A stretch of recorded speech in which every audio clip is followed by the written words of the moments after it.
tell me a little bit about your background in defence?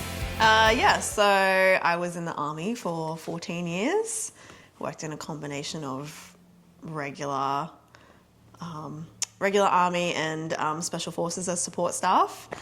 So I started as a driver specialist, which is the enlisted pathway, and then after my deployment to Afghanistan, I worked as a combat first aider and got really interested in like the medical side of things as a career. So I got home from Afghan, went to uni to study to become a nurse, and then crossed over to the dark side and became a nursing officer. I didn't want to leave defence. I was medically separated. I think after I hit the 10-year mark, and then my body was just kind of like, we don't want to play the game anymore. So I had a very bad hip injury back in 2020. And then that kind of just like was always 2 step forwards, 1 step back with my rehab, and it just never healed properly. And then in the interim with that, I did my shoulder. So I think in the space of 3 years, I had 2 hip surgeries, 1 shoulder surgery. And then the rehabs just weren't going well. And so, yeah, my doctors were pretty much like, we think it's best if you leave because your prognosis is really poor. And I was adamant. I was like, I'm not leaving. You can't make me. There's nothing wrong. And then, I started to really struggle with my mental health after that. But I think there was lots there with the mental health in the lead up. I was definitely like burnt out. But just very stubborn because defence is like all I've ever known. I think I joined when I was 19. So the idea of leaving when especially you don't want to leave is like very scary and daunting. And it took my doctor one day to be like, why are you in? I was like, I'm a single parent. I need money. I need purpose. Like this is all I have. So you're not kicking me out essentially. And at the time of like going through my injuries, I had my marriage breakdown. One of my best friends went to prison for family and domestic violence, which was a complete shock. I think, the week that I sat my officer selection board to transfer across to nursing was the same week that I was sitting at the police station giving evidence as like a Crown witness. I was like, oh my God, how am I going to do this today? And then, I had my daughter full time. So at the time I had like these 3 injuries going on, full-time single parenting, full-time university study, and full-time army. So my days were like getting up at 3 a.m, training before work, drop the little one at school, go to work, do PT, stay at work, pick the little one up, go home, dinner, put her to bed, and then study from 7 till 10, and then rinse and repeat for like 2 years. So I was just like so burnt out that when they gave me the news that, my prognosis is poor for my injuries, I fully dropped my bundle at work, fully dropped it. And my doctor was like, you know what, I think there's a little bit of like undiagnosed PTSD going on here as well. And, I think at that point us soldiers are very good at being like, no, we're fine. I'm fine. Everything's fine. There's nothing wrong. And he just said to me, he's like, you are either going for an inpatient stay or you can go do like the 6-week outpatient program at Toowong. I was like, fine, I'll go do the outpatient program. So I got panelled for this course and I was 100% believe like, I don't need to be here. There's nothing wrong with me. Like the army's the problem. I'm not the problem. And I think, I got into week 4 of the course before I was like, oh, okay, I see what my doctor sees now, like the not sleeping, the emotional volatility. I had no connection with my daughter, very bad nightmares and just not functioning. I was just like in severe avoidance. Like who clogs up their day from 3 a.m. till, 10 at night every day just to not have to think about what's going on in life because it's so overwhelming that if you give any time to it, like you just know that your life's gonna crumble. Like as soon as you give yourself the time and the space to sit with all your shit it's like, that's when you know you're going to fully drop your bundles. I think I just avoided it for so long that when I finally did drop my bundle, like, I fucking dropped it proper. So I think, I was medically separated, and I did end up getting diagnosed with PTSD. And that was a combination of, my trip to Afghanistan, some sexual harassment and some sexual assault over the years. And I had a very traumatic birth with my daughter. I married into special forces and had a very, very volatile marriage breakdown. So it's just like a culmination of things. There's a lot of like culminating things that led to it, and I fought it the whole way. I was not ready to leave. I was very, very angry.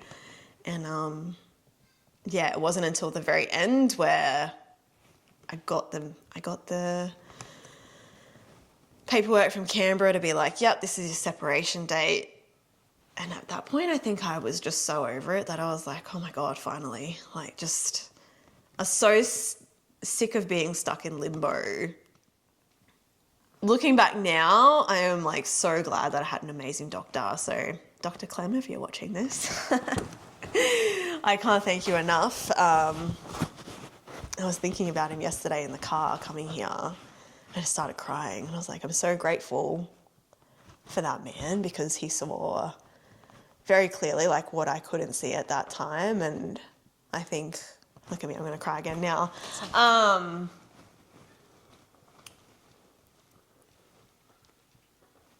If he hadn't have like intervened, like, I don't think I'd be here. So I think I just would have pushed and pushed and pushed to stay in defense until it eventually just like, became another statistic while serving, because it was just too much at that point. But and I think about life now on the outside, and I'm like, oh my God, I would never go back. Like, I feel like if I didn't get medically separated, I would never have had the chance to go out and discover like who I actually am, not just who like the system has programmed me to be. And it's something that you can't see, I don't think, until you're out. So that was the medical separation. Yeah, wow, that's a lot. Fortunately, you found surfing. I did. So how did surfing help? Well, it was something that I had always wanted to try, but I grew up in North Queensland, so no surfing amongst the crocodiles. It was just by chance that when I was actually doing my PTSD program, that Waves of Wellness were advertising, and someone sent it to me, and I was like, oh, it's a good way to learn how to surf, I guess, and if I get any extra mental health benefits out of it, that's a bonus. So I signed up for the Waves of Wellness program, and it was kind of like the first pilot program that they did for the veterans. And I did it, and as soon as I did it, I fell in love with the surf. It was, I think, the first thing that I've done that I've had like no attachment to achievement for. So I've always been like super highly critical, high performing, perfectionistic kind of person, and I've always been chasing like the next thing, like what's the next thing that I need to tick off and be good at for me to consider myself like good enough or worthy. And surfing was the first thing that I was like, fuck, I really suck at this. But it's fine because everyone else sucks too, You would know, every surfer knows, like the first time you like catch your first real wave, you're like hooked. You're like, that was the best shit ever. So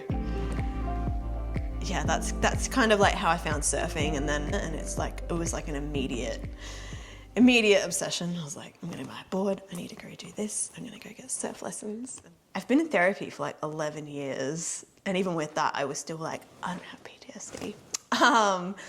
So I've done everything from, CBT, DBT, talk therapy, ACT, EMDR, and it wasn't until I found the surfing that I kind of had like my aha moment. I had the epiphany of like, oh, this was like the missing link, because I've done all these modes of therapy and I feel like I've gained all this knowledge, and I am starting to learn how to regulate my emotions and all the things that, you learn in therapy, but I still felt like shit on the inside all the time. that like overwhelming sadness and numbness was just always there. And so I think for me, when I get in the water, and I think any surfer will tell you this, is you get in the water and it all just kind of like washes off you, because you can't focus on anything except what you're doing out there, because I mean, the ocean is still a dangerous place, and I think when you add a surfboard into the mix, that's a whole another element that you have to navigate whilst you're out there, because it's not just you. Like there's other people out there. There's boards, the waves, depending on the conditions. You know, sometimes you go out and you're like, fuck, I'm a bit uncomfortable. So it triggers that fight-flight response, and I think for me, learning how to actually manage that fight-flight response has been the biggest thing, because obviously that is a massive part of having PTSD, is like you get stuck in those two modes. So going from being like stuck in fight or flight constantly to being out in the water and almost feeling like you're in this flow state, because to me it's like the closest thing you can get to meditating without meditating. So if you're someone that's like me that hates meditating, like I could never just sit there and be like, because my brain is like, oh, you need to go do the dishes, or, you know, your mind just wanders off, and then before you know it, you're not even meditating, you're just like off in a world of thoughts, and you can't bring it back in. And I hate breath work because it's the same thing. I get stuck in my head, and then before I know it, I've missed the count. But being out there on your board, just floating around, or engaging with like other women who are doing the same thing, I have just found to be really calming. And I think it forces you to be in the present, and you can't think about anything else. And if I think you talk to any surfer, man or woman, they all say the same thing. And I have noticed, like in our surf group of the Sunny Coast Surf Sisters, a lot of us are in these like very high tempo, emotional jobs like psych, nursing, doctors, engineers, and it's like, wow, there's a really like highly educated group of people out here in the water. And it just made me think, I'm like, I wonder if they all feel the same way that I do when they're out here. And as soon as you talk to them, you're like, yes, that's why we're all here. Like it all does the same thing for us. So yeah, I think when I created Flowhouse, that's exactly what I had in mind. You know, it's like when you're surfing, you do enter this flow state, and there's lots of neuroscience coming out about it now, with like how the being in the water affects the ions in your own body, because obviously we're predominantly made of water. And I just think there's so much coming out about it in terms of research of like what it does for you on a physiological level, that it's really hard to explain what it does, but when you do it, you feel it, and you're like, oh, that's it. That's what it does. And that's why I think I can go in and not catch a wave, or I can go in and do my surf photography, and I will still get out feeling just as good as if I've actually just been on waves all morning. So I don't even think it's necessarily being on a board and catching waves, but just being out in the ocean. You're just like grounded. You're grounded to like Mother Nature in a way. And that sounds really hippy dippy, and I'm like the least hippy dippy person I know. But yeah, it's really hard to, I think you probably feel the same. It's hard to say in words like how it makes you feel, but yeah, you just get out and you just feel like, oh, I feel so good now. Absolutely. Yeah, it does. It definitely has that effect on, I think, everyone who's out there. Yeah. So why do you believe that surfing, and Flowhouse in particular, can help other women with mental health battles? Yeah, leaving defence gave me the space and the freedom, I think, to embrace being like a woman again. So I think Flowhouse in particular, I wanted it to be just for women. Like it's okay to dip into your female energy, and it's actually been really nice. But I think it can help because, you know, if you are someone like me and you feel like you've tried all these different modes of therapy and for so long you've been working at it and you're not kind of getting anywhere, something alternative like this could be like what you're looking for, or it might be the missing puzzle link like it was for me and for so many other people that I've spoken to. So if I can deliver it in a way where, you know, I'm teaching you how to surf and you're getting the benefits of being in the water, then that can only be a good thing. But I don't want it to be like your typical surf therapy that's already out there. So like, as amazing as Waves of Wellness was for me when I did it and I thought, wow, this is like such a really good concept for therapy, but there's so much missing that could be tailored for veterans with the way that, you know, our training programs us to be. And it's almost like when you come out of it, you need to be like deprogrammed. And I think that's a big part of what surfing has done for me. It's like enabled me to just go out and get into that flow state and go, it doesn't really matter what's happening in the world right now. It doesn't matter what's happening in my personal life. But I know that if I feel like shit, which I think I said to you yesterday, like I was feeling that way and I was like, I just need to get to the beach just for some time out, be by myself. And within an hour of being at the beach, I was like, oh, I feel good again now.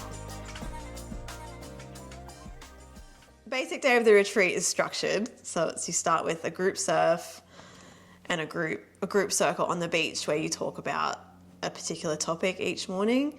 Have your group surf, come back to Flowhouse, breakfast, coffee, whatever you need. We have lessons laid out. Lessons with a couple of guest speakers from 10 till about 2 each day. And then the afternoon is typically tied up with either an activity such as yoga or a free surf or a hike. I hope that by the time they leave, you know, they've made some new connections and they have found another person that they can relate to and be like, oh, it's so easy to talk to you because, you know, you've been through the same thing or something really similar. And when we talk about it, they don't feel judged. So I hope that Flowhouse becomes a safe space for these women where they can come in knowing that they've got the same kind of lived shared experiences with every other person that's in that house, and they can just be themselves and let their walls down and just really take on everything that's taught.